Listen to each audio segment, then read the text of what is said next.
بسم الله الرحمن الرحيم. إن الحمد لله نحمده ونستعينه ونستغفره ونعوذ بالله من شرور أنفسنا وسيئات أعمالنا.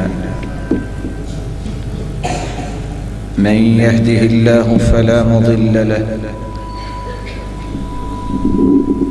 ومن يضلل فلا هادي له،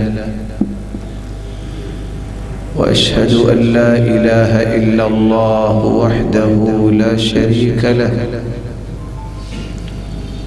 وأن محمدا عبده ورسوله. يا أيها الذين آمنوا اتقوا الله حق تقاته ولا تموتن إلا وأنتم مسلمون. يا أيها الناس اتقوا ربكم الذي خلقكم من نفس واحدة وخلق منها زوجها وبث منهما رجالا كثيرا ونساء، واتقوا الله الذي تساءلون به والأرحام إن الله كان عليكم رقيبا. يا أيها الذين آمنوا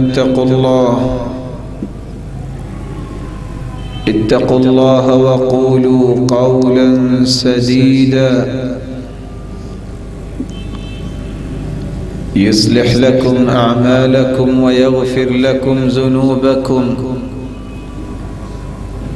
ومن يطع الله ورسوله فقد فاز فوزا عظيما. أما بعد، فأعوذ بالله من الشيطان الرجيم.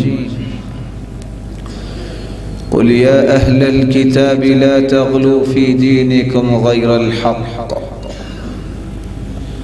ولا تتبعوا أهواء قوم قد ضلوا من قبل وأضلوا كثيرا وضلوا عن سواء السبيل.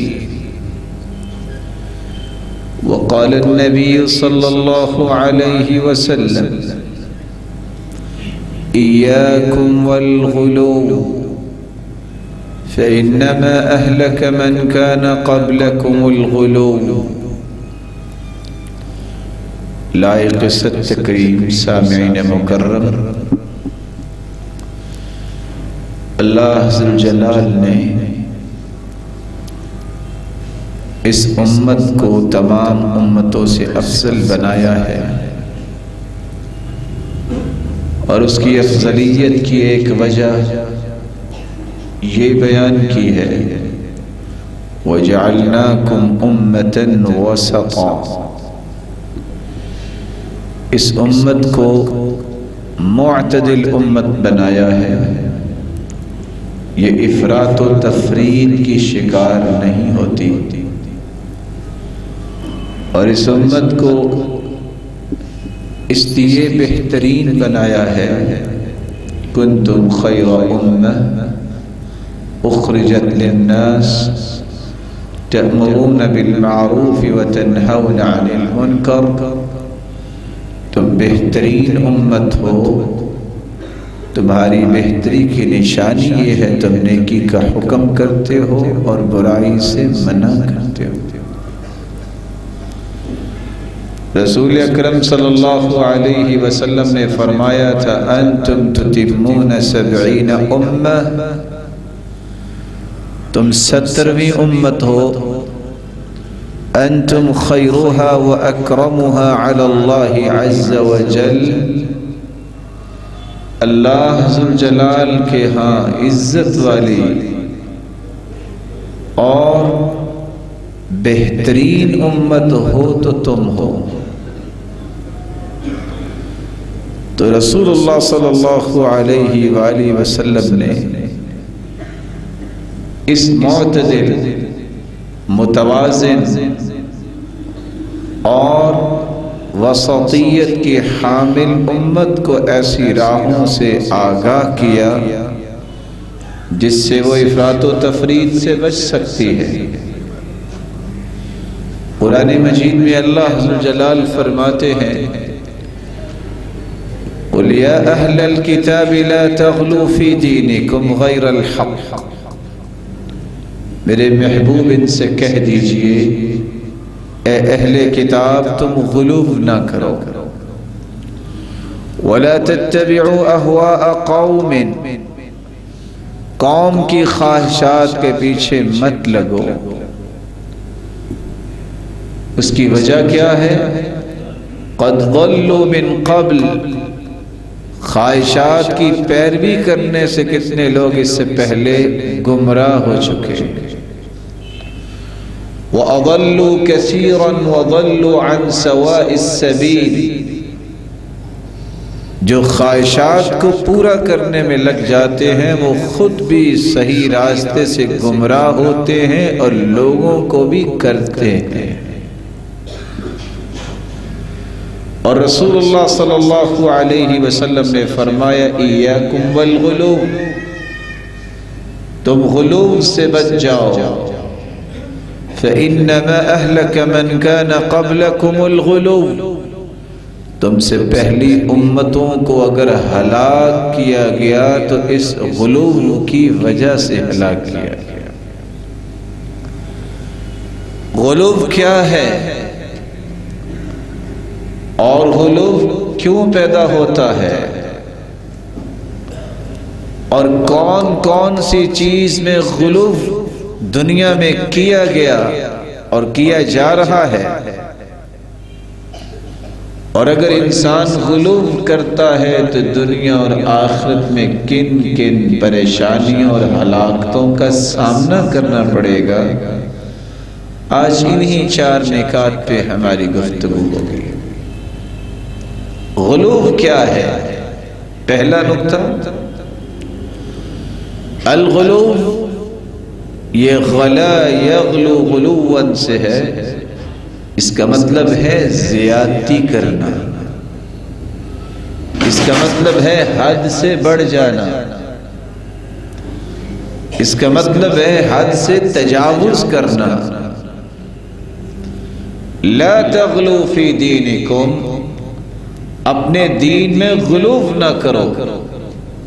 امام قرطبی رحمۃ اللہ علیہ فرماتے ہیں یہودیوں نے غلو کیا عیسیٰ علیہ السلام کے بارے میں، تو انہوں نے یہ ثابت کرنے کی کوشش کی اس زیادتی کی وجہ سے کہ عیسیٰ علیہ السلام یہ مریم کے بیٹے ہیں، لیکن نعوذ باللہ من ذالک اللہ حضر جلال کے پیغمبر یا اللہ حضر جلال کا کلمہ نہیں، بلکہ یہ حلال کی اولاد نہیں ہے۔ غلو کی وجہ سے انہوں نے بہتان لگا دیا۔ وغلو النصارى، اور عیسائیوں نے اس کے مقابلے میں دوسرا غلو اختیار کیا، انہوں نے سیدنا عیسیٰ علیہ السلام کو صرف نبی ہی نہیں رہنے دیا، اس کو اپنا الہ بنا لیا، رب بنا لیا۔ ایک نے مذمت میں غلو کیا اور اپنے کلیجے ٹھنڈے کرنے کے لیے، اپنے آپ کو سچا ثابت کرنے کے لیے پیغمبر پہ تہمت لگا دی، اور دوسروں نے عزت اور محبت کے نام پہ ہی اللہ کی مخلوق کو اللہ بنا دیا، اپنا خالق اور معبود بنا لیا۔ تو قرآن کہتا ہے لا تغلو فی دینکم، تم دین میں غلو نہ کرو۔ اصطلاحی اعتبار سے علماء یہ لکھتے ہیں غلو سے مراد یہ ہے الزیادہ علی ما یطلب شرعا، شریعت نے جس چیز کا مطالبہ کیا ہے اس پہ زیادتی کر دینا، یہ غلو ہے۔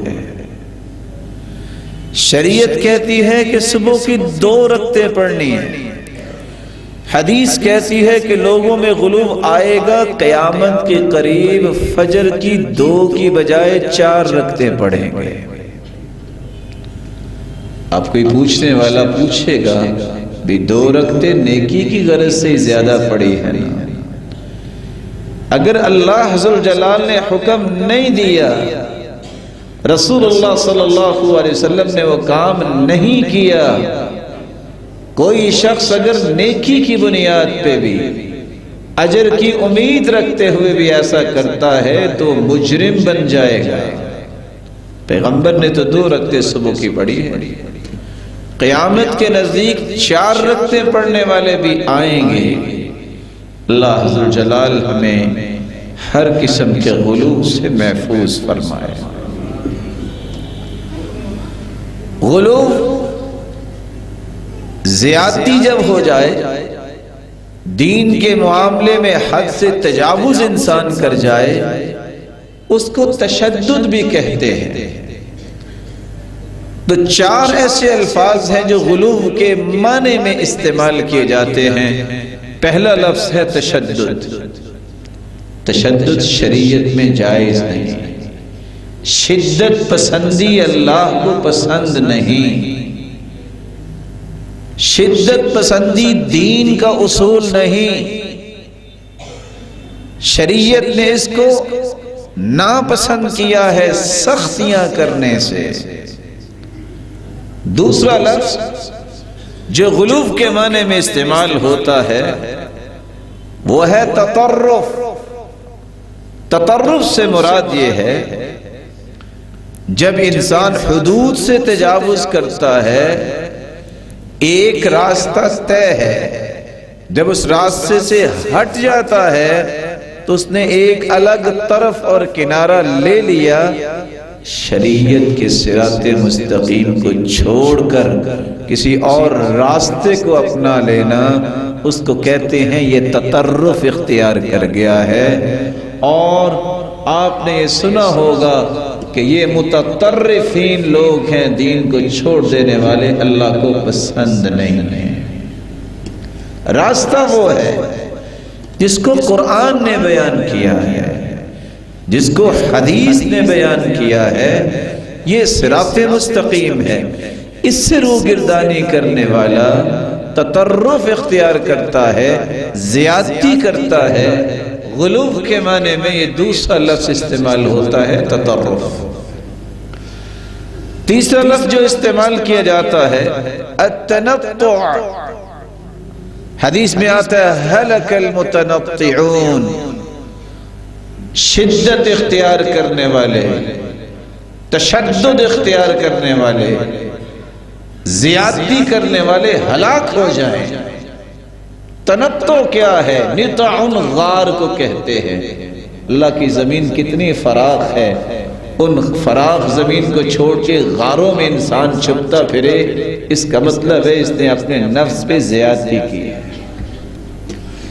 رسول اکرم صلی اللہ علیہ وآلہ وسلم نے تنطع سے بھی منع کر دیا۔ چوتھا لفظ جو اس کے بارے میں استعمال ہوتا ہے العنف۔ عنف کا مطلب کیا ہے؟ ان سے مراد انسان جب نرمی کو یکسر چھوڑ دیتا ہے، اس کی فکر میں، اس کی سوچ میں، اس کی زبان پہ، اس کے عمل میں جب سختی ہی سختی رہ جاتی ہے تو اس کو عنف کہتے ہیں۔ اور عنف کو اللہ نے پسند نہیں کیا، بلکہ حکم کیا دیا ہے ان اللہ رفیق یحب الرفق فی الامر کلہ، اللہ نرم ہے اور ہر چیز میں نرمی کو پسند کرتے ہیں۔ وَيُعِينُ عَلَى الرِّفْقِ مَا لَا يُعِينُ عَلَى الْعُنْفِ، اللہ سختی پہ اتنی مدد انسان کی نہیں کرتے جتنا نرمی کو اختیار کرنے پہ اللہ کی مدد نازل ہو جاتی ہے۔ رسول اکرم صلی اللہ علیہ وآلہ وسلم نے جہاں غلو کے معنی کو سمجھایا ہے، مختلف انداز سے وہاں اس کی کچھ شکلیں بھی واضح کی ہیں۔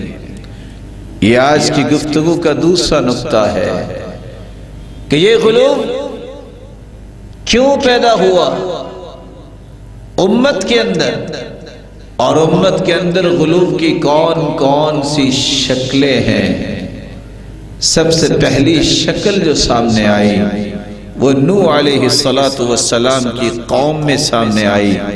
یہ صحیح بخاری کی روایت ہے، عبداللہ ابن عباس رضی اللہ تعالی عنہ سے روایت ہے، صارت الاوثان التي كانت في قوم نوح في العرب تعبد۔ وہ لوگ جو نوح علیہ السلام کی قوم میں نیک لوگ تھے، جن کو اللہ نے مقام دیا ہوا تھا، جب وہ فوت ہو گئے شیطان آیا، اس نے آ کے کہا لوگوں کو، اتنے نیک لوگ، اتنے پارسا لوگ، تم ان کی مورتیاں بنا کے اپنے گھروں میں رکھو تاکہ ان کی یاد باقی رہے۔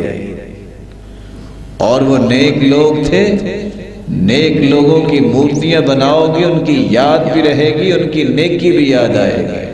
یہ شیطان نے ایک وسوسہ ڈال دیا۔ یہ صحیح بخاری کی 4920 نمبر روایت اکیلے بیٹھ کے پڑھنے والی ہے۔ آج امت عموماً اسی فتنے کا شکار ہے۔ فَكَانَتِ الْأَمَّا وَدْ، 5 لوگ جو نوح علیہ السلام کی قوم میں نیک لوگ تھے، ود، سوا، یغوث، یعوق، نصر، یہ 5 لوگ جو تھے، لوگوں نے ان کو محبت تو دی، لیکن محبت میں غلو کر گئے، زیادتی کر گئے، اور انہی لوگوں کے، نیک لوگوں کے مجسمے بنائے، سٹیچوز بنا کے اپنے گھروں میں رکھے۔ ود، یہ دومت الجندل میں کلب قبیلے کا بت تھا جس کو یہ پوجا کرتے۔ سواع، یہ حزیل قبیلے کا بت تھا جس کی وہ پوجا کرتے رہے۔ یغوث، یہ بنی مراد اور بنی غطیف کے بت تھے جس کی وہ پوجا کرتے تھے۔ جرف کے اندر سبا کے مقام پہ، اور یعوق یہ ہمدان قبیلے کا بت تھا۔ نصر یہ حمیر قبیلے کا بت تھا، اور آل ذوالقلہ بھی اسی کی پوجا کیا کرتے۔ صحابی بیان کرتے ہیں، اسماء رجال صالحین من قوم نوح، یہ 5 نیک لوگوں کے نام ہیں جو نوح کی قوم کے 5 صالحین لوگ تھے۔ نیکوں سے محبت کس طرح کی؟ فلما هلكوا، جب یہ فوت ہو گئے، اوحى الشیطان الى قومهم، شیطان نے اس قوم کو وصیہ دیا، ان انصبوا الى مجالسهم، ان کے مجسمے اپنے بیٹھنے کی جگہوں پہ ان کو نصب کرو کہ جہاں بھی بیٹھو تمہیں نظر آئیں۔ التي كانوا يحلبونها انصابا وسموها باسمائهم، ان کے نام بھی وہی رکھو بتوں کے جو نوح کی قوم کے نیک لوگ تھے۔ ففعلوا ذلك، تو پہلی ہلاکت جو آئی انہوں نے ایسا کر لیا۔ فلم تعبد، اس وقت تک بت بنائے گئے، نام رکھے گئے، لیکن لوگ ان کو سجدہ نہیں کرتے تھے۔ جب یہ لوگ فوت ہو گئے، حتی اذا ہلک اولئک، جنہوں نے یہ مورتیاں بنا کے اپنے گھروں میں سجائی تھی، جب یہ فوت ہو گئے، تنسخ العلم عبدا، نئی قوم جب آئی، نیو جنریشن کو شیطان نے ایک اور ہیلا دیا، تمہیں نہیں پتا کہ تمہارے باپ دادا تو اس کو پوجتے تھے؟ انہوں نے کہا اچھا، وہ مورتیاں جو غلو کے نتیجے میں، محبت کی زیادتی کی نتیجے میں بنائی گئی، حالانکہ اس وقت سجدہ نہیں تھا. نئی قوم آئی، ان کی اولادوں نے اٹھ کے اس کو سجدہ کرنا شروع کر دیا. 1000 سال تک آدم علیہ السلام کے بعد شرک نہیں ہوا. سب سے پہلے شرک کی ابتدا نوح علیہ السلام کی قوم نے اس انداز سے غلو، محبت میں زیادتی، حد سے تجاوز کرنے کی وجہ سے کی. اللہ ذو جلال ہمیں محفوظ فرمائے. اسی لیے آپ نے غور کیا ہوگا یہ کتنے نام ہیں، کتنے نام ہیں. کچھ لوگ ماشاءاللہ خطابت کی رعنائی میں کہہ دیتے ہیں کہ پنجتن پاک کا عقیدہ جو ہے سب سے پہلے وہاں سے شروع ہوا جب یہ مورتیاں اور بت بنائے گئے نوح علیہ السلام کی قوم میں. مسلمانوں کا رب ہمیشہ سے ایک رہا ہے اور ایک ہی ہے اور قیامت تک ایک ہی رہے گا، اور یہی وہ عقیدہ ہے. حدیث میں آتا ہے لا تقوم الساعة حتى يقال في الارض اللہ اللہ. جب تک توحید زمین پہ باقی ہے قیامت نہیں آئے گی. اللہ کی توحید سے مراد یہ ہے اللہ اپنی ذات کے اعتبار سے بھی یکتا اور تنہا اور اکیلا ہے، بے نیاز ہے. اس کا کوئی ساجی، کوئی شریک، کوئی اس کی مثیل نہیں ہے، نہ اس کا کوئی ہمسر ہے. صفات کے اعتبار سے بھی وہ اکیلا اور تنہا اور یکتا ہے، اس کا کوئی بھی ساجی شریک نہیں ہے. رسول اکرم صلی اللہ علیہ وسلم نے اس لیے اپنی امت کو یہ سمجھایا محبت میں غلو نہ کرو. یہ دلیل صحیح بخاری کے ہم نے سنی، صحیح الجامع کی روایت ہے ایاکم التمادح فإنہ الذبح. ایسی تعریف نہ کسی کی کیا کرو جو اس کو ذبح کر دے. آج ہم جب تک وہ 10-20 نعرے نہیں کسی کے لگاتے وہ راضی نہیں ہوتا. صحابہ کو یہ پسند نہیں تھا. آپ نے فرمایا بچ جاؤ تمادح سے، بہت زیادہ تعریف کرنے سے. یہ تو ایسے ہے تم نے اپنے بھائی کو ذبح کر دیا ہے. اور دوسری روایت کے الفاظ یہ ہیں ذبح الرجل ان تزکیہ فی وجہی. کسی کے منہ کے سامنے اس کی بہت زیادہ تعریف کرنا، اس کا معنی یہ ہے کہ تم نے اس کی گردن پہ چھری چلا دی ہے. لیکن آج یہ واحد چھری ہے جو چلتی بھی ہے اور انسان ہنستے ہیں، خوش ہوتے ہیں میری تعریف ہو رہی ہے. صحابہ کا یہ مزاج نہیں تھا. اس غلوب سے تو اللہ کے رسول صلی اللہ علیہ وسلم نے روکا تھا. اس لیے فرمایا اذا رأیتم المداحین، جب تم دیکھو کسی کو کہ وہ آپ کی حد درجہ تعریف اس طرح کر رہا ہے جو فتنے میں ڈالنے والی ہے، اس کے منہ میں مٹی ڈالو. میری بات پہ ذرا توجہ کیجیے. صحابی ابو الدرداء کے ایک شخص نے بہت تعریف کی. کہتے ہیں ذرا بیٹھیے. باہر گئے، مٹی لے کے آئے اور اس کے منہ میں ڈالے. کہا یہ کیا؟ یہ تو آپ نے ٹھیک نہیں کیا. کہا میں نے تو حدیث پہ عمل کیا ہے. حدیث میں آتا ہے جب تم اس طرح کی تعریفات کرو کسی کی تو اس کے منہ میں مٹی ڈالو. میں نے تو سنت زندہ کی.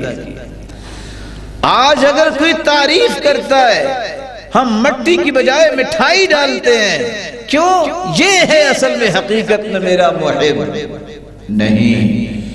یہ غلوب جو ہے محبت کے اندر انسان کو رب سے دور کر دیتا ہے. یہ غلوب ہی ہے. نیک اور صالح انسان کو دیکھا، آج آپ نے دیکھا ہوگا، آپ کتنے مناظر یوٹیوب پہ دیکھتے ہوں گے. سجدہ کر رہا ہے، گھٹنوں کو جھک کے ہاتھ لگا رہا ہے، کوئی اپنے سینے کو جھکا رہا ہے، کوئی کچھ کر رہا ہے. یہ سر رب کے سوا کسی کے سامنے نہیں جھکنا چاہیے. اللہ کے رسول صلی اللہ علیہ وسلم نے مصافحہ کیا ہے، سلام لیا ہے. آپ سے سوال کیا صحابی نے اذا لقی الرجل اخاہ اینحنی لہ. اللہ کے پیارے پیغمبر اگر کوئی بھائی کسی بھائی کو ملے تو جھک کے ملے؟ قال لا، جھکنا جائز نہیں. افیلتزمہ ویقبل، کیا چمٹ جائے اسے، اس کو چومنے لگ جائے؟ قال لا، نہیں۔ افیأخذ بیدی فیصافح، ایک ہاتھ کو پکڑ کے مصافحہ کرے؟ قال نعم، جی ٹھیک ہے۔ تو جو سلام کرتے وقت جھک جاتے ہیں، اور کچھ لوگ تو محبت میں آ کے دیکھنے میں آیا ہے سجدہ بھی کرتے ہیں، یہ وہی شرک جو قوم نوح کے اندر آیا تھا، اس کے اثرات، اس سے متاثر ہونا اور اسی غلو کو اختیار کرنا ہے، جس کے نتیجے میں قوم نوح مشرک بنی اور اللہ عز جلال نے ان کو پانی میں ڈبو کے پوری دنیا کے لیے عبرت بنایا تھا۔ یہی تو وجہ تھی جب رستم کے سامنے ربع بن حراش صحابی گئے، پوچھا کدھر آئے ہو؟ کام پتہ کیا لینے آئے؟ اپنے نیزے سے اس کی قالین جو ہے وہ چھیدتے ہوئے جا رہے تھے۔ کہا ہمارا موٹو یہ ہے لنخرج العباد من عبادت العباد الى عبادت رب العباد، ہم انسانوں کو انسانوں کی غلامی سے نکال کے انسانوں کے خالق کی غلامی میں لے جانا چاہتے ہیں۔ رب کی کرو غلامی، مالک اور خالق کی کرو جس نے پیدا کیا ہے۔ اور ہم یہ چاہتے ہیں کہ وہ انسانیت ظلم اور زیادتی سے نکل کر دین اسلام کے عدل اور انصاف کی طرف آ جائے، کسی انسان پہ ظلم نہ ہو۔ یہ رسول اللہ صلی اللہ علیہ وآلہ وسلم نے صحابہ کرام کو منہج دیا تھا۔ وَمِن ضِيقِ الدُّنْيَا إِلَى سَعَةِ الْآخِرَةِ، ہم چاہتے یہ ہیں لوگ تنگیوں سے نکلے اور جنت کی وسعتوں کی طرف سفر اپنا شروع کرے۔ وہ جنت بہت بڑی ہے، ساری زندگی جو دنیا کے لیے اپنے آپ کو وقف کر دیتا ہے، من وہب نفسہ للدنیا، جو دنیا کے لیے اپنے آپ کو لگاتا ہے، لم یؤتہ الدنیا الا قطعۃ ارض یدفن فیہا، دنیا صرف اس کو اتنا کو ٹکڑا دیتی ہے زمین کا جہاں اس کو دفنایا جاتا ہے۔ ومن وہب نفسہ للہ، جو اللہ کے لیے اپنے آپ کو وقف کرتا ہے، اللہ ذوالجلال اس کے بدلے جنت وہ دیں گے عرضها السماوات والارض، جس کی چوڑائی زمین و آسمان کے خلا جتنی ہے۔ فیصلہ آپ کے ہاتھ میں۔ رسول اکرم صلی اللہ علیہ وآلہ وسلم نے جہاں محبت میں غلوب سے منع کیا، میں آپ سے بھی کہوں گا اپنی محبت کو خالص کرو۔ بلا شبہ عالم علم والے اس لائق ہوتے ہیں کہ ان کو عزت دو، احترام دو، لیکن غلوب نہ کرو۔ آپ مصافحہ کرو، دعا دو، دعا لو، جھکنا اور گھٹنوں تک اپنے سر کو لے جانا، یہ سجدے میں پڑھنا، یہی تو وہ غلوب ہے جس سے اللہ کے پیارے پیغمبر نے منع فرما دیا تھا۔ اور بعض دفعہ تو دیکھنے میں آیا ہے اسلام لے کے وہ سینے پہ ہاتھ رکھتے ہیں، کبھی کبھی پریشانی ہوتی ہے، یا اللہ اس کو اچانک تو تکلیف نہ ہوگی کیونکہ صحابہ سے تو یہ ثابت نہیں۔ اور یہ کون سی محبت کا سلام ہے؟ اگر مصافحہ کریں، حدیث کہتی ہے ہاتھ جدا بعد میں ہوتے ہیں، گناہ دونوں کے پہلے معاف ہو جاتے ہیں۔ بھلا معافی ملنے سے دل کو تکلیف ہوتی ہے کہ دل کو خوشی ہونی چاہیے؟ یہ انداز درست نہیں ہے، غلوب سے بچو۔ وہی سنت السلام علیکم ورحمت اللہ وبرکاتہ، ایک ہاتھ سے مصافحہ کیجئے اور جس طرح آپ کھڑے ہیں اس طرح آپ کھڑے ہو کے مصافحہ کیجئے۔ جھکنا صرف اللہ کے سامنے چاہیے۔ اللہ کے رسول نے عبادت میں بھی غلوب سے منع کیا، حالانکہ پیدا اللہ نے عبادت کے لیے کیا، لیکن فرمایا غلوب اس میں بھی جائز نہیں۔ حدیث کے الفاظ ہیں، رسول اکرم صلی اللہ علیہ وآلہ وسلم جب مسجد میں داخل ہوئے تو ایک رسی لٹک رہی تھی۔ پوچھا یہ رسی کیسی ہے؟ صحیح بخاری اور صحیح مسلم کی روایت۔ جواب ملا ھذا حبل لزینب، یہ زینب رضی اللہ تعالی عنہا کی رسی ہے۔ وہ قیام کرتی ہیں، جب تھک جاتی ہیں تو رسی کو پکڑ لیتی ہیں اس کا سہارا لیتی ہیں کہ نیند نہ آئے اور تھکاوٹ نہ ہو۔ فرمایا حلو، کھول دو اسے، لیصلی احدکم نشاطا، جب حشاش بشاش ہو اس وقت عبادت کیا کرو۔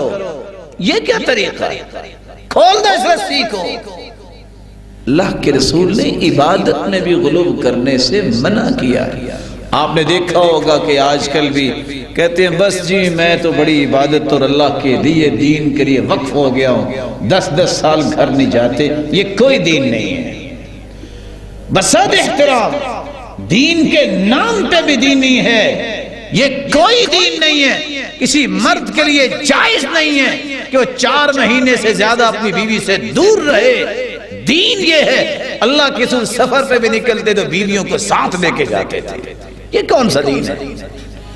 رسول اکرم صلی اللہ علیہ وسلم کے زمانے میں صحابی، صحیح بخاری کی روایت ہے، 1968 نمبر روایت بھی اکیلے بیٹھ کے پڑھنے والی ہے۔ سلمان رضی اللہ تعالیٰ عنہ اور ابو الدرداء آپس میں بھائی بھائی تھے، صحابہ تھے۔ سلمان رضی اللہ تعالیٰ عنہ کے گھر میں گئے، دیکھا کہ ان کی بیوی نے کوئی اہتمام نہیں کیا ہوا اور ابھی پردہ نازل نہیں ہوا تھا۔ پوچھا کیا ہوا؟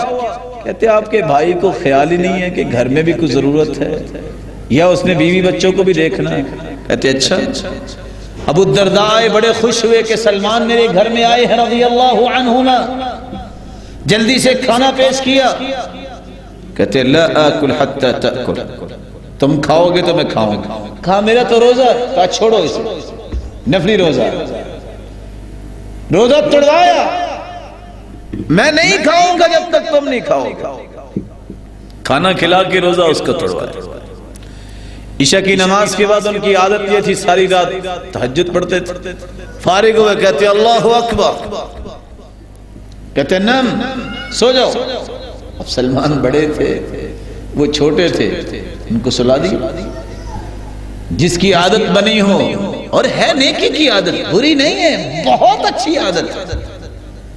کچھ دیر کے بعد پھر اٹھے، اللہ اکبر، کہتے نم، سو جاؤ، پھر سلا دی۔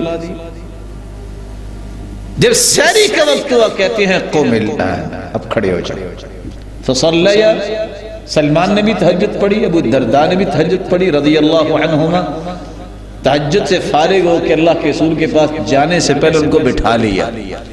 کہتے ہیں ان لجسمک علیک حقا، تیرے جسم کا بھی تجھ پہ حق ہے، وَإِنَّ لِعَيْنِكَ عَلَيْكَ حَقًّا، تیری آنکھ کا بھی تجھ پہ حق ہے، إِنَّ لِأَهْلِكَ عَلَيْكَ حَقًّا، تیری بیوی کا بھی تجھ پہ حق ہے، وَإِنَّ لِضَيْفِكَ عَلَيْكَ حَقًّا، تیرے مہمان کا بھی تجھ پہ حق ہے۔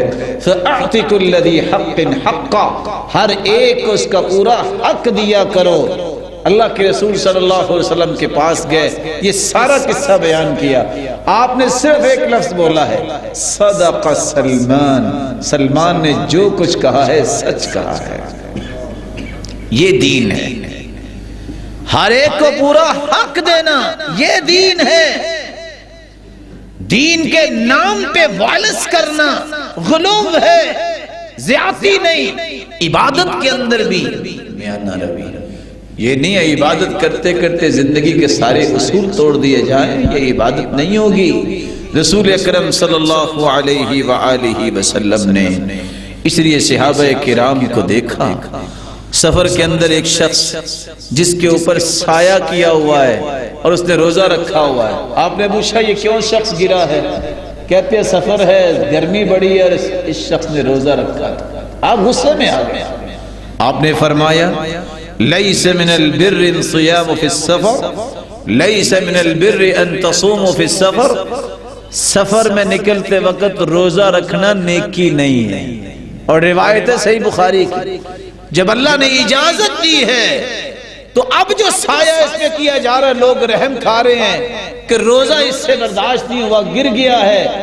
جب اللہ کے رسول صلی اللہ علیہ وسلم نے فرمایا اور شریعت نے اجازت دی ہے تو سفر میں روزہ نہ رکھے۔ شریعت نے عبادت میں بھی غلو سے منع کیا ہے۔ میانہ روی کو اختیار کرنا یہ رسول اللہ صلی اللہ علیہ وآلہ وسلم کا دین ہے۔ اس دین کو انسان کو چھوڑنا نہیں چاہیے۔ رسول اکرم صلی اللہ علیہ وسلم نے فرمایا جب تک انسان عبادت میں اکتاتا نہیں ہے اللہ ذوالجلال بھی اجر دینے میں اکتاتے نہیں ہیں۔ جب بندہ ہی تھک جاتا ہے اور اپنے آپ میں بوریت محسوس کرتا ہے تو اللہ ذوالجلال بھی اس کو پسند نہیں کرتا۔ تیسرا غلو کا نمونہ دعا کے اندر اور پاکیزگی کے اندر غلو کرنا۔ دعا کے اندر کیسے اور پاکیزگی کے اندر کیسے؟ امام مالک کے پاس ایک شخص آیا، کہتا ہے میں نے 3 سے 5 مرتبہ پورا جسم بار بار دھویا ہے، میرا غسل پورا ہو گیا ہے۔ کتنی مرتبہ؟ کہتے ہیں کیوں غسل کیوں کرنا چاہ رہے ہو؟ کہتے ہیں نماز پڑھنی۔ کہا تجھ پہ نماز ہے ہی نہیں۔ کہا کیا مطلب؟ کہا حدیث کہتی ہے مجنون پہ کوئی نماز نہیں۔ جس کو 5 مرتبہ غسل کرنے کے بعد بھی شک ہے کہ میرا جسم ابھی صاف ستھرا ہوا ہے کہ نہیں، میرا غسل ہوا ہے کہ نہیں، اس کو امام مالک نے کیا فرمایا؟ تجھ پہ غسل ہے ہی کوئی نہیں واجب۔ کیوں؟ مجنون پہ تو کوئی غسل واجب نہیں۔ غلوم ہے۔ رسول اکرم صلی اللہ علیہ وآلہ وسلم نے یہ انداز زندگی اختیار نہیں کیا کہ انسان پورا گھنٹہ واش روم میں لگائے اور ابھی اس کو یہ شک رہے پتہ نہیں میں پاک ہوا ہوں کہ نہیں ہوا۔ یہ غلوم ہے۔ اس بات سے اللہ کے رسول نے منع فرمایا ہے۔ دعا کے اندر غلوم کیا ہے؟ دعا یہ بہت بڑی عبادت ہے، یہ بہت بڑی نعمت ہے، یہ اللہ ذوالجلال سے ڈائریکٹ بات کرنے کا ایک ذریعہ ہے۔ یہ ایسی خوبصورت اور پیاری عبادت ہے کہ 24 گھنٹوں میں جب چاہو کر لو، لیکن اس میں بھی غلوف نہ کرو۔ غلوف کیا ہے؟ اللہ کے رسول صلی اللہ علیہ وسلم کے صحابی عبداللہ بن مغفر رضی اللہ تعالیٰ نے سنا، ان کا بیٹا دعا کر رہا تھا، اللہم انی اسألک القصر الابیض عن یمین الجنہ، یا اللہ جنت کی دائیں جانب مجھے وائٹ ہاؤس عطا فرما۔ تو صحابی کہتے ہیں یہ کیا؟ جب تمہیں جنت الفردوس ماننے کا حکم دیا گیا ہے، اذا سألتم اللہ فاسألوہ الفردوس فإنہ اعلی الجنہ، تم جب بھی اللہ سے مانگو جنت الفردوس مانگو، سب سے اونچی جنت وہ ہے، اور جنت کی ساری نہریں وہاں سے نکلتی ہے، منہا تتفجر انہار الجنہ۔ جب آپ نے جنت الفردوس مانگ لی تو اس میں دایاں حصہ بھی آ گیا، بایاں حصہ بھی آ گیا۔ جنت الفردوس سے اوپر تو کوئی جنت نہیں ہے۔ یہ کیا کہ جنت کی اللہ خوشبوئیں بھی دے، یا اللہ جنت کی ہوائیں بھی دے، یا اللہ جنت میں مجھے سفید محل بھی دے۔ جس نے جنت الفردوس مانگ لی اس نے سب کچھ مانگ لیا۔ زیادتی نہ کرو۔ زیادتی ہے کہ اللہ ذوالجلال کو آپ گن گن کے سنا رہے ہو۔ اس نے اپنے پیغمبر کو سکھایا، یہ ہے امت کو سکھاؤ جنت الفردوس مانگ لو جس میں ہر چیز ہی آ جائے گی، اور اللہ کا دیدار بھی ہوگا، محمد مصطفیٰ کا قرب اور اس کی رفاقت بھی ہوگی۔ اس لیے دعا کے اندر اور پانی کے اندر بھی غلو سے اللہ کے رسول نے منع کر دیا۔ رسول اکرم صلی اللہ علیہ وآلہ وسلم نے تعمیر کے اندر بھی غلو سے منع کر دیا۔ تعمیر، انسان اپنے آپ کو چھپانے کے لیے گھر تو بناتا ہے، اور قرآن کہتا ہے هو انشأ لکم واستعمرکم فیہا، اللہ نے تمہیں پیدا کیا ہے اور تمہارے لیے استعمار کی صلاحیتیں تمہیں دی ہیں، تم نے عمارت کیسے بنانی ہے، یہ ڈیزائن یہاں سے ادھر جا رہا ہے، یہ اللہ کی دی ہوئی سوچ ہے، یہ اللہ نے صلاحیت دی ہے۔ لیکن تعمیر وہ کرو جس میں غلو نہ ہو۔ آپ اپنے لیے مکان بنائیں، آپ مسکینوں کے لیے مکان بنائیں، آپ فقیروں کے لیے مکان بنائیں، سب سے پہلے جہاں جائیں مسجد بنائیں۔ کوئی کالونی کوئی سوسائٹی شروع کرتے ہیں، سید المرسلین مدینہ میں آئے تو اپنا گھر پہلے نہیں بنایا، پہلے مسجد بنائی۔ پہلے مسجد بناؤ، گھر بناؤ۔ تمہیں ضرورت ہے ایک کی بجائے 2 بنا لو، ایک کی بجائے 3 بنا لو، کہ یہ میرے بیٹے کا ہے، یہ میری بیٹی کا ہے، جائز ہے۔ لیکن غلو نہ کرو۔ غلو کیا ہے؟ رسول اکرم صلی اللہ علیہ وسلم کے صحیح بخاری میں روایت 427 نمبر پڑھنے والی ہے۔ روایت کیا ہے؟ ام حبیبہ اور ام سلمہ رضی اللہ تعالی عنہما نے کنیسہ دیکھا، حبشہ کے اندر کنیسہ، جہاں عیسائی اپنی عبادت کرتے ہیں۔ وہاں تصویریں بنائی گئی انبیاء کی، مورتیاں۔ اللہ کے رسول صلی اللہ علیہ وسلم نے فرمایا یہ وہ لوگ ہیں کہ جب ان میں سے کوئی نبی یا نیک لوگ فوت ہو جاتے تو اس کی قبر پہ مسجد بنا دیتے ہیں۔ لعن اللہ الیہود والنصارى، یہودیوں پہ اللہ لعنت کرے، عیسائیوں پہ اللہ لعنت کرے۔ دوسری روایت کے الفاظ میں بول رہا ہوں، اتخذوا قبور انبیائہم مساجد، جب کوئی نبی فوت ہوتے تو یہ ان کی قبروں پہ مسجدیں بنا لیتے، ان پہ اللہ کی لعنت ہے۔ اولئک شرار امتی، یہ میری امت میں بدترین لوگ ہیں جو اس طرح کا کام کرے گے۔ قبروں پہ ان کو تعمیر کرنا، دربار بنانا اور تعمیرات جو اللہ کے رسول نے منع کر دی ہے، غلو ہے۔ نہا رسول اللہ صلی اللہ علیہ وسلم ان تجسس القبور وان يبنى عليها وان يكتب عليها وان توطى، قبروں کو پختہ بنانے سے بھی منع کیا، قبروں کے اوپر تعمیر کرنے سے بھی منع کیا، اور قبروں پہ کتبے لکھ لکھ کے لگانے سے بھی منع کیا، اور قبروں کی بے حرمتی کرنا، اس کو روندنا، اس پہ چڑھنا اور جانوروں کو چھوڑے رکھنا، پرواہ نہ کرنا، اس سے منع کیا ہے۔ رسول اکرم صلی اللہ علیہ وآلہ وسلم نے تعمیر سے بھی، تعمیر کے اندر غلو سے بھی منع کیا۔ ایسا گھر جس میں پوری کی پوری دیوار کپڑے سے چھپائی جائے اور مزوق گھر ہو۔ مزوق گھر سے کیا مراد؟ ریاکاری، فخر، مال کی نمائش کرتے ہوئے دنیا جہان کے نقش و نگار جیسے کیسر و کسرا کرتے تھے، آپ ایسے گھر میں جانا پسند نہیں کرتے تھے۔ فرمایا لا ادخل بیتا مزوقا، میں ایسے گھر نہیں جاؤں گا جہاں اللہ ذوالجلال کی یاد ہی نہ آئے، ہر وقت انسان نقش و نگار میں ہی اپنے آپ کو کھویا رہے۔ اللہ کے رسول صلی اللہ علیہ وسلم نے تصور کائنات میں بھی غلو سے منع کیا۔ تصور کائنات کیا ہے؟ آسمان اللہ نے بنائے، یہی سمجھو۔ سورج بھی اللہ ذوالجلال کی مخلوق ہے۔ ستارے اللہ نے 3 مقصد کے لیے، مقاصد کے لیے بنائے ہیں: آسمان کی زینت کے لیے، روشنی کے لیے، اور ستاروں کے ذریعے وعلامات وبالنجم هم يهتدون، لوگ ستاروں کی مدد سے راستے تلاش کیا کرتے تھے۔ اور اللہ ذوالجلال نے 3 مقصد قرآن میں بیان کیے ہیں۔ اگر کوئی چوتھا مقصد اس میں تلاش کرتا ہے، یہ ستارہ یہاں سے نکل کے یہاں گیا تو بارش آئی، یہ یہاں سے ستارہ ادھر آئے گا تو قیامت آ جائے گی، یہ ہوگا تو آج پتہ نہیں کیا کچھ ہونے والا ہے، یہ غلو ہے۔ علم نجوم سیکھنا غلو ہے۔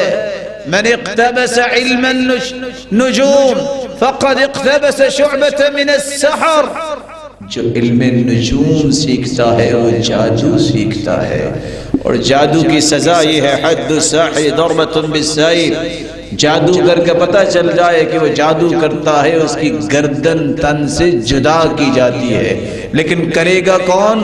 حکومت۔ ہر شخص خود سے یہ تصرف نہیں کرے گا۔ سیدنا عمر رضی اللہ تعالیٰ عنہ کے زمانے میں ایک عورت کا پتہ چلا، آپ نے اس کی گردن اڑا دی تھی۔ اس لیے تصور کائنات کے اندر بھی غلو سے منع کیا، تقدیر کے اندر غلو۔ حدیث کے الفاظ ہیں، رسول اللہ صلی اللہ علیہ وآلہ وسلم نے فرمایا لِكُلِّ أُمَّةٍ مَجُوسٌ، ہر امت میں مجوسی ہیں، وَمُجُوسُ أُمَّتِي، میری امت کے مجوسی لوگ وہ ہیں الَّذِينَ يَقُولُونَ، جو لوگ کہتے ہیں لا قدر، کوئی تقدیر نہیں۔ تقدیر کا انکار کرنے والے مجوسی ہیں۔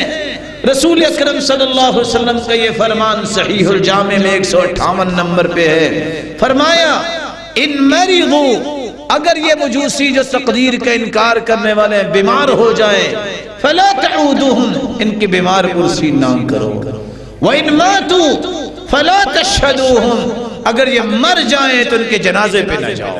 جو تقدیر کا انکار کرنے والا ہے اس امت کا وہ مجوسی ہے۔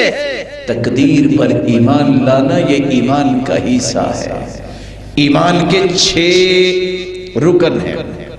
اللہ پر ایمان، اللہ کے فرشتوں پر ایمان، اللہ کے رسولوں پر ایمان، اللہ کی نازل کردہ کتابوں پر ایمان، آخرت کے دن پر ایمان، اور تقدیر کی اچھائی اور برائی پر ایمان۔ یہ 6 چیزوں پر ایمان ہو تو انسان کا ایمان مکمل ہوتا ہے۔ اس لیے اللہ کے رسول نے فرمایا جو شخص تقدیر کو جھٹلاتا ہے نہ اس کی فرضی نماز قبول ہے نہ اس کی نفلی نماز قبول ہے۔ لا يقبل اللہ منہ یوم القیامت صرفا ولا عدلا۔ اس لیے تقدیر کو مت جھٹلائیے، یہ اللہ کا علم ہے۔ اللہ ذوالجلال بھولتے نہیں، اللہ ذوالجلال سے کوئی بات چھپ نہیں سکتی۔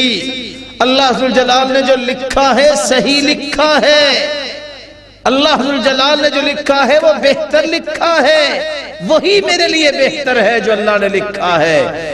میں اتنا اپنے بارے میں نہیں سوچ سکتا، اتنا علم مجھے نہیں ہے جتنا میرے رب کو میرے بارے میں علم ہے کہ میرے لیے کون سی چیز اچھی ہے کون سی چیز بری ہے۔ میں ایک چھوٹی سی مثال دے کے اس بات کو واضح کرنا چاہوں گا۔ نابلسی ایک بہت بڑے عالم ہیں، کہتے ہیں میں ایئرپورٹ سے نکلا، ٹیکسی میں بیٹھا، 4 منچلے نوجوان آئے، انہوں نے دروازہ کھولا اور مجھے اٹھا کے باہر پھینکا، خود ٹیکسی میں بیٹھے اس کو لے گئے۔ میں شوگر کا پیشنٹ، پریشان، راتباً نابلسی کہتے ہیں، میں سوچ رہا تھا شوگر کا پیشنٹ غصے میں بھی آ جاتا ہے، میں نے کہا میرے پاس کچھ چیز ہوتی میں ان کو ضرور مارتا۔ میں نے ان کو کہا کیا، لیکن میں نے انتظار کیا، پھر دوسری گاڑی پہ بیٹھا، راستے میں دیکھا لوگ اکٹھے ہیں، ارے کیا ہوا؟ کہتے ہیں ایکسیڈنٹ ہوا ہے، 4 لوگ اور ڈرائیور سمیت 5 کی ڈیتھ ہو چکی ہے۔ مجھے اس وقت خیال آیا کہ اصل میں اللہ مجھے آج نئی زندگی دینا چاہتے تھے۔ یہ جو گاڑی سے نکال کر نے پھینکا، اگر بیٹھا رہتا تو پھر میں مرتا نا۔ میرے رب کے ہر فیصلے میں کوئی حکمت ہے جس کو میں نہیں جانتا، آپ نہیں جانتے، لیکن وہ ایک ایک چیز کو جانتا ہے۔ وہ کسی پہ ظلم نہیں کرتا۔ وَمَا اللَّهُ يُرِيدُ ظُلْمًا لِلْعِبَادِ، اللہ ذوالجلال بندوں پہ ظلم نہیں کرتے۔ رسول اللہ صلی اللہ علیہ وآلہ وسلم نے اس لیے فرمایا مباحات میں لوگ غلو کریں گے، حد سے تجاوز کریں گے۔ مباحات سے مراد کھانا پینا، لباس پہننا۔ ایک انسان جتنا بھی کھائے 2 سے 4 کھانوں سے زیادہ کیا کھا سکتا ہے؟ حدیث کہتی ہے ایسی قوم آئے گی یأکلون الوان الطعام ویشربون الوان الشراب ويلبسون ألوان الثياب ويتشدقون في الكلام أولئك شرار أمتي، میری امت میں ایسے لوگ بھی آئیں گے جو رنگ برنگے کھانے، رنگ برنگے مشروبات، رنگ برنگے لباس پہن کے منہ پھلا پھلا کے باتیں کریں گے۔ کیوں بھلا ایسا کریں گے؟ مال کی نمائش، ریاکاری، گھمنڈ۔ کھانا کھانے والے تو 4 سے 5 کھانے کھائیں گے، جو 20 کھانے رکھے ہیں کس وجہ سے؟ مشروبات 2 سے 3 4 بھی رکھ سکتے ہیں، 20 قسم کے فلیور رکھے ہیں، کس لیے؟ نمائش ہے، ریاکاری ہے، ضائع ہوگا۔ غلو کھانے میں بھی جائز نہیں، غلو پینے میں بھی جائز نہیں۔ لباس نیا پہنے، 2 سے 4 لباس بنائے، لیکن یہ کون سا اصول ہے؟ صبح یہ لباس، 10 بجے دوسرا، زور کو تیسرا، عصر کو کوئی اور، مغرب کو کوئی اور۔ ضرورت نہیں ہے۔ شریعت کہتی ہے ضرورت پوری کرو، خوبصورت پوری کرو، لیکن ضائع نہ کرو۔ ضائع کرو گے تو اس کا حساب ہوگا۔ جو تمہاری ضرورت بن گئی وہ تو تم نے اللہ کی نعمت کو قبول کر لیا، اس کے بارے میں آپ سے پوچھا نہیں جائے گا۔ تم جو ضائع کرو گے اس کے بارے میں سوال ہوگا، اور جو پوچھا جائے گا اس کے بارے میں بھی کہ نعمت تو ملی تھی، یہ تم نے شکر کتنا ادا کیا، اس کے بارے میں شکر پوچھا جائے گا۔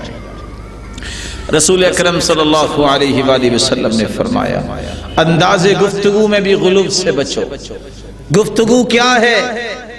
گفتگو کے 3 اصول ہیں۔ من کان یؤمن باللہ والیوم الآخر فلیقل خیرا او لیصمت۔ جس کا اللہ اور آخرت پہ ایمان ہے وہ اچھی بات کرے، نہیں تو خاموش رہے۔ 2 اصول۔ تیسرا اصول من حسن اسلام المرء ترکہ ما لا یعنی۔ کسی کا خوبصورت اسلام دیکھنا ہو تو اس کی نشانی یہ ہے وہ لا یعنی گفتگو سے پرہیز کرتا ہے۔ لا یعنی سے مراد ہوتا ہے جس کا فائدہ ہی کوئی نہیں۔ آج 2 لوگ بیٹھے ہوتے ہیں اور ایک دوسرے کو گالیاں بھی دے رہے ہوتے ہیں، ایک اس پارٹی کا ہے ایک اس پارٹی کا ہے، اور 6 گھنٹے ڈیبیٹ ہوتی ہے۔ کہتا ہے میری پارٹی صحیح ہے، وہ کہتا ہے میری پارٹی صحیح ہے۔ اگر وہاں بیٹھے یہ دعا دونوں کر دیں اللہ حضور جلال سب کو نیکی کی اور خیر خواہ کی توفیق دے دے، 6 گھنٹے دعا کر کے آپ اٹھے تو دنیا کا نقشہ بدل جائے۔ لیکن آپ سچا ثابت کرنے کے لیے گالیاں بھی تانے بھی، یہ غلو ہے، یہ جائز نہیں ہے۔ اپنی زبانوں پہ کنٹرول کرنا، اچھی بات اس پہ لانا، اور ایسی بات کرنا جس سے اس کو دنیا اور آخرت میں فائدہ ملے۔ اور اس لیے سلف کہا کرتے تھے اللہم اجعل بسمتی عادہ، یا اللہ مسکرانے کو میری عادت بنا دے، وہ حدیثی عبادہ، میری بات اتنی پولائٹ بنا دے، میں جو بات کروں اللہ وہ عبادت بن جائے۔ گالی عبادت نہیں بن سکتی۔ وہ حیاتی سعادہ، زندگی اللہ ایسی دے سعادت کی خوش نصیبی کی۔ وہ موتی شہادہ، اللہ موت تو آنی ہے، شہادت کی موت نصیب فرما۔ یہ دعا کرنی چاہیے۔ 10واں پہلو، انسان عقل میں بھی غلو کرتا ہے۔ 9واں پہلو کہ عقل کو استعمال غلط کرتا ہے۔ اس عقل کا استعمال ہے کہ اس نعمت کا احترام کرو۔ احترام اس وقت ہوگا قرآن و سنت کی روشنی میں ایسی گزارو جس سے آپ کو بھی فائدہ ہو، آپ کے معاشرے کو بھی فائدہ ہو، خود بھی جنت کی راہ اختیار کرو اور معاشرے کو بھی جنت کی راہ پہ لگانے والے بن جاؤ۔ جب انسان کی راستے میں چلا جاتا ہے، جب انسان زیادہ تعمق میں چلا جاتا ہے تو آپ کے یاد ہونا چاہیے بنی اسرائیل کو کہا تھا کہ گائے ذبح کرو۔ وہ کیوریاسٹی میں کیسے گئے؟ رنگ کیسا ہونا چاہیے، اس کی عمر کتنی ہونی چاہیے، مصیبت سے پھنسے کہ نہیں پھنسے۔ مت جاؤ کسی کی اس طرح کی گہرائی میں، وہ بات کرو، عقل کو وہاں تک لے جاؤ جہاں تک اللہ نے حکم دیا ہے قرآن و سنت کے تابع۔ اب صحیح مسلم کی روایت ہے جو اللہ کے رسول کا فرمان ہے کہ سورج جب غروب ہوتا ہے تو اللہ کے عرش کے نیچے جا کے سجدہ ریز ہوتا ہے، پھر اللہ حکم دیتے ہیں کہ جاؤ اب دوبارہ نکلو۔ اب وہاں عقل میں غلو کرنے والے فیثاغورس اور نیوٹن کو پسند کرنے والے ذرا سن لیں۔ ایک بولتا ہے، کہتا ہے نہیں سورج 4تھے آسمان تک جا سکتا ہے، 7ویں تک نہیں جا سکتا۔ دوسرا کہتا نہیں دوسرے آسمان تک جا سکتا ہے۔ سوچنے کی بات ہے، ارے آپ کو کیا پتا کہ آسمان کیا ہوتا ہے؟ جن کا اللہ پہ ایمان ہی نہیں ہے وہ اللہ کے نظام کی پیمائش کیسے کرتے ہیں؟ نیوٹن کو کیا پتا اور فیثاغورس کو کیا پتا کہ آسمان کیا ہے اور اللہ ذوالجلال نے نظام کیا بنایا ہے؟ یہ تو اس کو پتا ہوگا جس نے قرآن و حدیث پڑھی ہے، وہ بتائے گا کہ زمین و آسمان کا خلا 500 سال کا ہے، پھر پہلے آسمان کی تھکنس 500 سال کی ہے، اسی طرح 7 آسمان ہیں، اس کے اوپر پھر سمندر ہے جس کی گہرائی 500 سال ہے۔ کسی کو کیا پتا جس کا رب پہ ایمان نہیں ہے وہ اپنی پیمائشیں کرتا پھرے۔ یہ عقل کا غلط استعمال ہے، عقل کا صحیح استعمال ہے انبیاء کی بات کو ماننا، اللہ کی نازل کردہ کتابوں پر ایمان لانا، فرشتوں پر ایمان لانا، اور ایمان لانا کہ ایک وقت آنے والا ہے جب میں نے اللہ کے سامنے کھڑا ہونا ہے اور مجھے اپنی زندگی کا حساب دینا ہے۔ یہ عقل کا صحیح استعمال ہے۔ رسول اکرم صلی اللہ علیہ وآلہ وسلم کی ذات کے بارے میں بھی غلو کیا جا رہا ہے، یہ غلو جائز نہیں ہے۔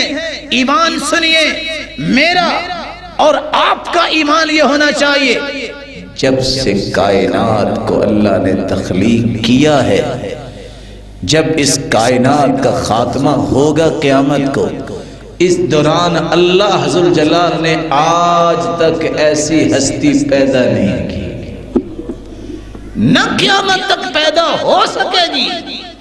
جس کا یہ ایمان نہیں ہے اس کا ایمان ناقص ہے۔ اس جیسی محمد الرسول اللہ صلی اللہ علیہ وسلم جیسی ہستی اللہ نے پیدا ہی نہیں کی۔ بحث کی ضرورت ہی نہیں ہے، جب اللہ نے اپنی مخلوق میں سے ایسا بنایا ہی نہیں ہے تو دلائل دینے کی ضرورت کیا ہے؟ اللہ ذو جلال نے ذات کے اعتبار سے بھی اپنے پیغمبر کو اپنی مخلوق میں سب سے اعلیٰ بنایا، صفات کے اعتبار سے بھی اعلیٰ بنایا، اور اس کی ہر بات کے اعتبار سے بھی سب سے اعلیٰ بنایا۔ اس جیسا اللہ نے پیدا ہی نہیں کیا، نہ انبیاء میں، نہ اولیاء اصفیاء میں، نہ دنیا کے کسی بھی بڑے سے بڑے انسان، ساری دنیا ایک طرف اکٹھی ہو جائے، محمد مصطفیٰ کی ایک بات کا مقابلہ نہیں کر سکتے۔ لیکن غلو کیا ہے؟ اللہ کے رسول نے فرمایا میرے صحابہ لا تطرونی کما اطرت النصارى ابن مریم، مجھے اتنا بڑھاؤ چڑھاؤ نہیں جس طرح عیسائیوں نے عیسیٰ علیہ السلام کو بڑھا چڑھا کے اللہ کا پیغمبر نہیں رہنے دیا، اللہ بنا لیا، معبود بنا لیا، اور اس کو ہی اپنی پوجا کا مرکز بنا لیا۔ مجھے اس طرح بڑھاؤ چڑھاؤ نہیں۔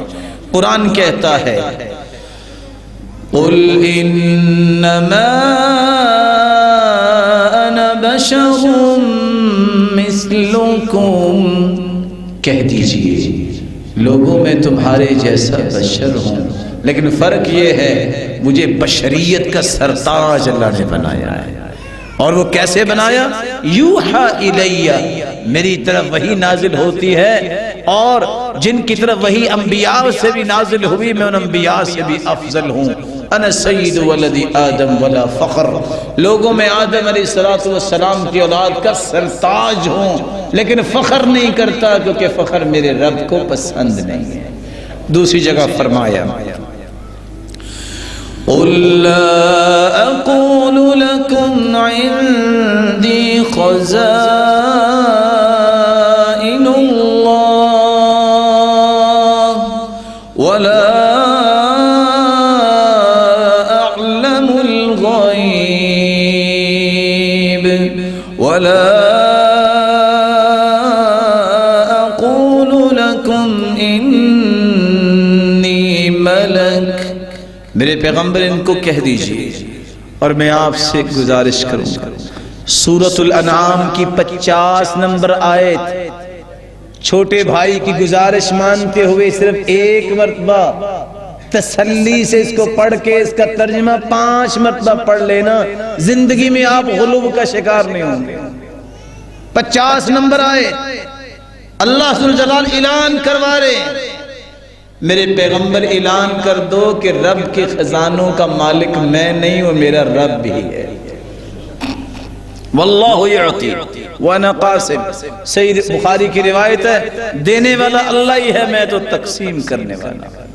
دوسری بات ولا اعلم الغیب، میرے پیغمبر اعلان کر دو غیب کو میں نہیں جانتا، وہ کون جانتا ہے؟ اللہ جانتا ہے۔ وَلَا أَقُولُ لَكُمْ إِنِّي مَلَكٌ، ان سے کہہ دو میں فرشتہ نہیں، اور میں تو فرشتوں کا بھی سرتاج ہوں، کیونکہ فرشتوں نے آدم کو سجدہ کیا، اور آدم کی اولاد میں اللہ نے مجھے سب سے اعلیٰ بنایا ہے۔ اس 50 نمبر آیت کو پڑھنے والا غلوب سے بچ سکتا ہے۔ میری اللہ سے دعا ہے اللہ ذوالجلال غلوب کی ہر شکل سے میں محفوظ فرمائے۔ وآخر دعوانا الحمدللہ۔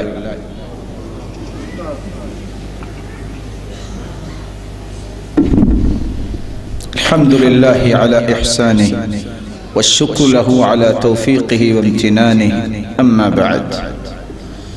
غلوب کا معنی اور غلوب کا مفہوم اور کس کس چیز میں امت غلوب کرتی ہے، آپ نے 10 باتیں سنی۔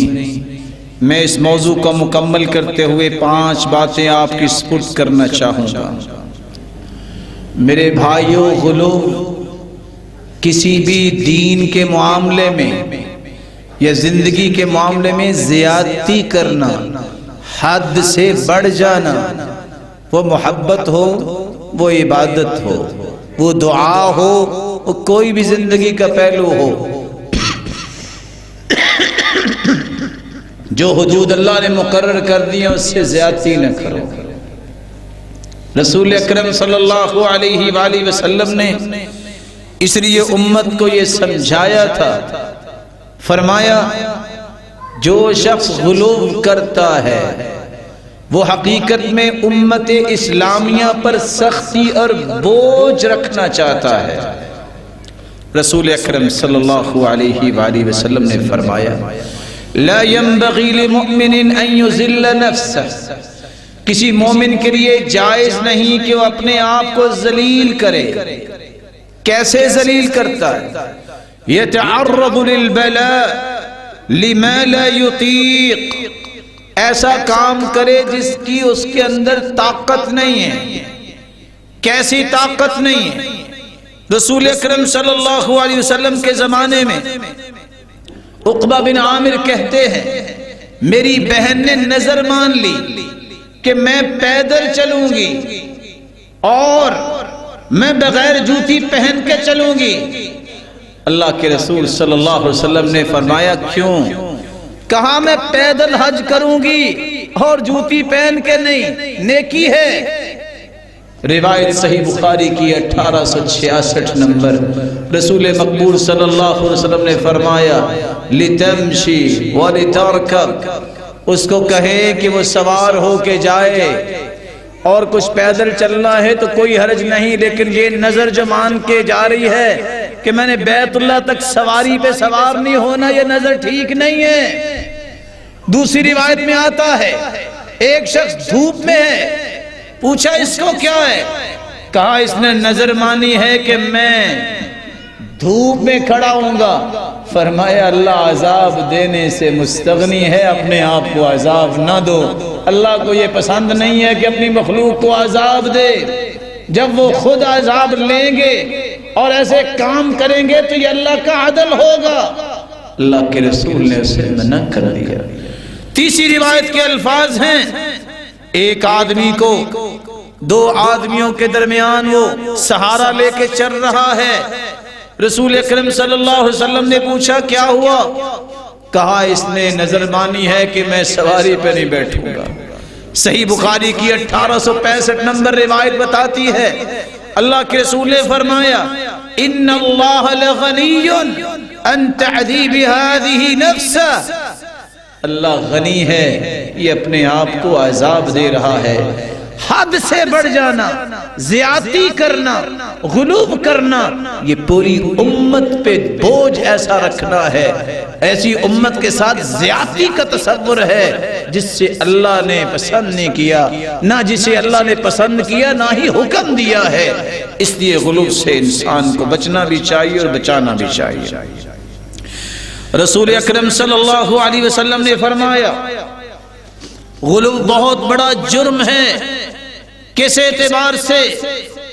رسول اکرم صلی اللہ علیہ وآلہ وسلم نے فرمایا ان اعظم المسلمین فی المسلمین جرما، سب سے بڑا مجرم وہ ہے مسلمانوں کے اندر من سأل عن شیء لم يحرم على المسلمين فحرم علیہ من اجر مسئلتی، جس چیز کو شریعت نے حرام نہیں کہا وہ آ کے اس طرح کیوریاسٹی میں آ کے سوالات کرتا ہے، اس کے سوال کی وجہ سے چیز حرام ہو جاتی ہے، یہ سب سے بڑا مجرم ہے۔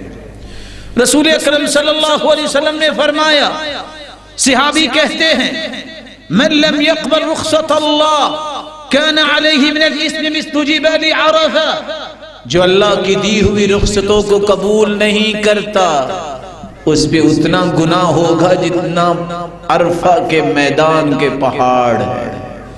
اللہ نے رخصت دی ہے، تم کھڑے ہو کے نماز نہیں پڑھ سکتے، بیٹھ کے پڑھ لو، بیٹھ کے نہیں پڑھ سکتے لیٹ کے پڑھ لو، لیٹ کے بھی نہیں پڑھ سکتے اشارے کے ساتھ پڑھو گے اجر پورا ہی ملے گا، اجر پورا ہی ملے گا۔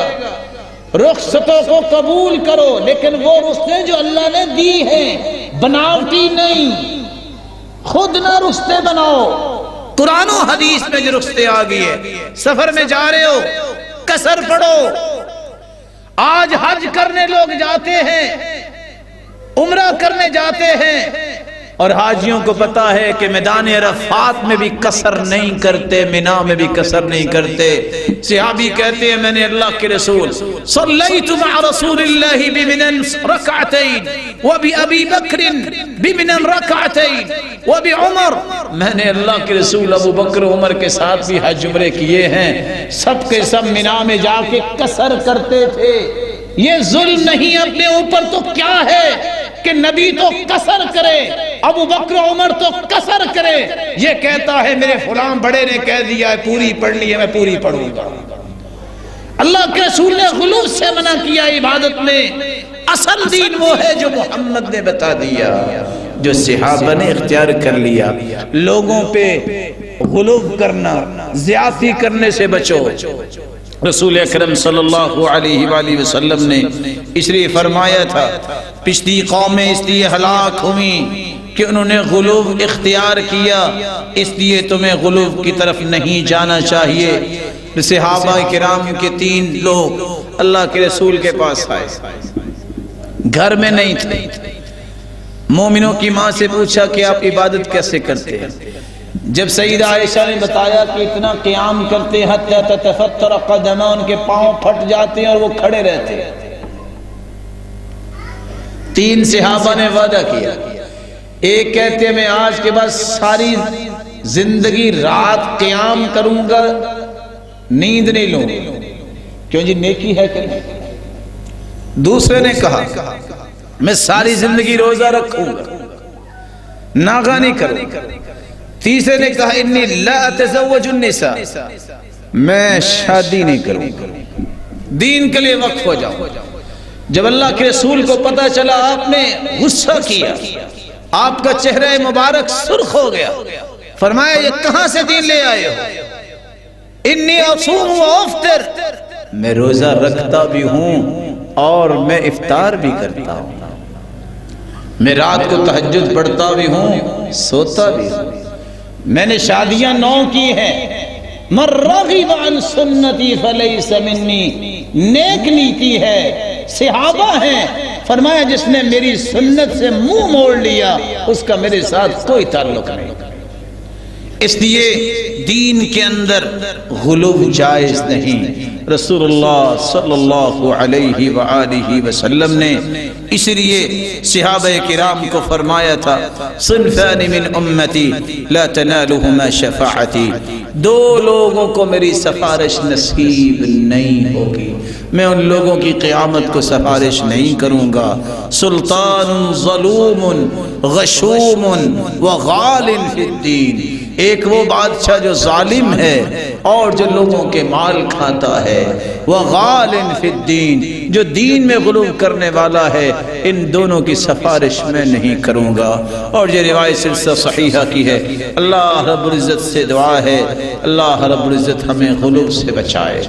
آخری بات، آج غلو کی ایک بات جو کثرت سے بازاروں میں اور زندگی کے ہر موڑ پہ نظر آتی ہے، کسی سے معمولی سی غلطی ہو جائے تو کہہ دیتے ہیں یہ کافر ہو گیا، غلو ہے۔ کسی سے کوئی برائی ہو جائے تو جب تک 5 7 10 گالیاں نہ دے دیں ان کو چین نہیں آتا، گناہ ہے۔ جائز نہیں. میں فیصلہ آپ سے کرواتا ہوں.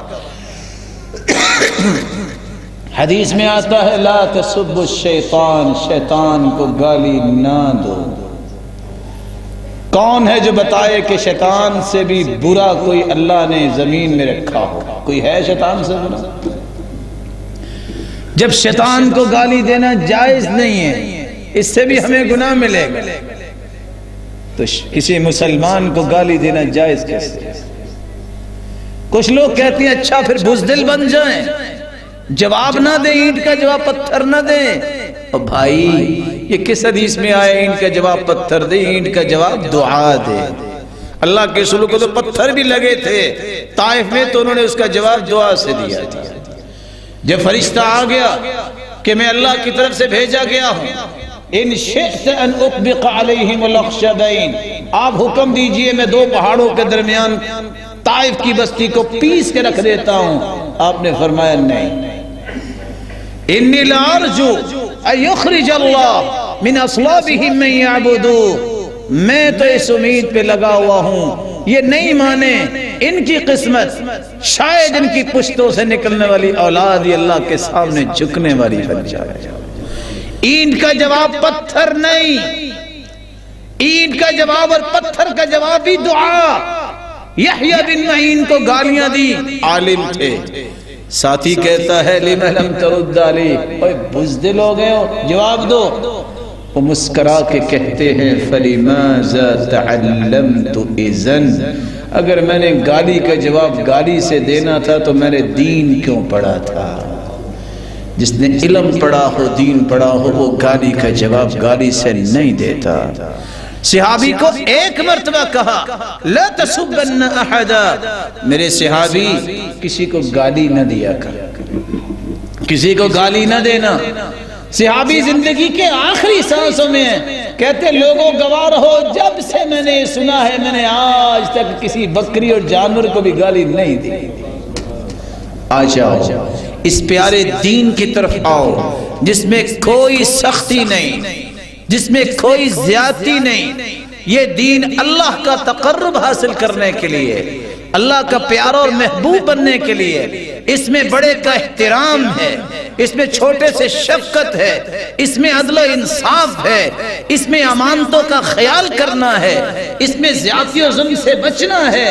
یہی دین ہے. اپنے اوپر سختیاں نہ کرو جو دین نے نہیں کی. اللہ ذوالجلال نے جو دین اتارا ہے اتنا آسان ہے، اتنا یہ پیارا ہے، اس کے سوا کوئی دنیا کے اندر نظام نہیں ہے جو اتنا خوبصورت اور پیارا اور آسان ہو. جس نے اس دین کو چھوڑ کے کوئی اور طور طریقہ اختیار کیا تو اللہ فرماتے ہیں وَمَن يَبْتَغِ غَيْرَ الْإِسْلَامِ دِينًا فَلَن يُقْبَلَ مِنْهُ، جو کوئی اور زندگی کا طریقہ قیامت کو لے کے آئے گا اللہ قبول نہیں کرے گے. وَهُوَ فِي الْآخِرَةِ مِنَ الْخَاسِرِينَ، اور یہی لوگ خسارہ پانے والے ہیں. اللہ ذوالجلال آپ سب کو عزتوں سے نوازے، برکتوں سے نوازے. جس طرح اللہ کے گھر میں جمع ہے اللہ آپ سب کو جنت الفردوس میں جمع فرمائے. وآخر دعوانا الحمدللہ.